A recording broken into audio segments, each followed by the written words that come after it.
Welcome to the Rim Break Rodeo. We hope this video helps. You start with Administrator Access. That's required. Open Start and go to Settings, then Update and Security. This is where Windows Backup lives. Once in Update and Security, click Backup in the left column and inspect what method is active, File History or Windows Backup and Restore. Make sure you note the backup target drive. You're about to stop automatic backups, so confirm no critical transfers are running. Then move to disable the scheduled or active backup service. You now disable the features. If file history is on, click More Options and toggle Automatically Backup My Files off. This stops hourly saves. Once done, press Windows + R, type Services, MSC, and locate Windows Backup or File History Service.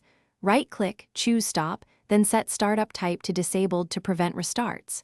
If backups target a network or external drive, safely disconnect it after stopping services. These steps prevent both scheduled and on-demand backups from restarting. Finish by removing leftover tasks and targets. Open Task Scheduler and look under Microsoft right arrow Windows right arrow Backup for any active tasks.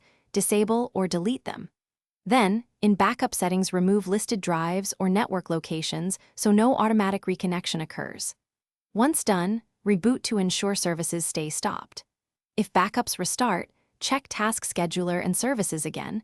Make sure no third-party backup app is re-enabling them. Uninstall or disable that app. If you still see backups,